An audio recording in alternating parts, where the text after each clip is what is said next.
ꯆꯠꯂꯤꯕ ꯊꯥ ꯑꯁꯤꯒꯤ ꯆꯩꯆꯠ 6ꯇꯒꯤ ꯖꯤꯔꯤꯕꯥꯝꯗ ꯄꯥꯝꯗꯕ ꯊꯧꯗꯣꯛꯁꯤꯡ ꯊꯣꯛꯇꯨꯅ ꯏꯔꯥꯡ ꯍꯧꯔꯛꯄꯅ ꯃꯔꯝ ꯑꯣꯏꯔꯒ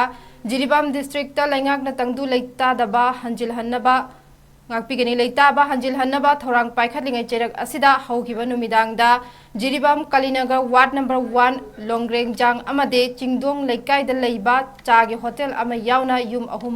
ꯃꯁꯛ ꯈꯪꯗꯕ ꯃꯤꯑꯣꯏꯁꯤꯡꯅ ꯃꯩ ꯊꯥꯔꯝꯂꯦ꯫ ꯖꯤꯔꯤꯕꯥꯝꯒꯤ ꯀꯂꯤꯅꯒꯔ ꯋꯥꯔꯗ ꯅꯝꯕꯔ 1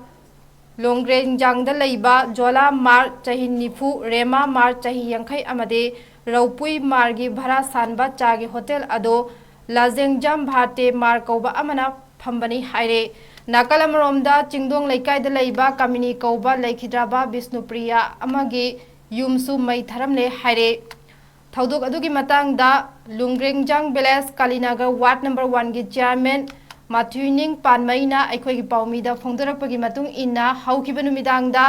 इलेक्ट्रिक शॉर्ट सर्किटगी मई चाकपगी थौदोकपु पेंदबा फोंदोरखे। महाक्ना मखा ताना हाई लुंग्रेंगजांग हाइरिबा खुन असी कंगलुप सुना लैबा मफम अमने कनागुंबा लमहेन तुहेनबा सिंगना तौरंबा ओइरबासु असिगुंबा थबक असी अमुक हना तौबीगनु लोइनना थौदोक असी कंडेम तवे। होटल असी मई चाकपा मतमदा खुंजा सिंगना कलहौबनी नत्रबदि खुन असी मईना तुमना चाकलंबा याय हाइना नुंगाइतबा फोंदोरखे। संदागी पुंग्रागुंबदा थोपनी मसीगुंबगे थौदोकसे इलेक्ट्रिक हौबरा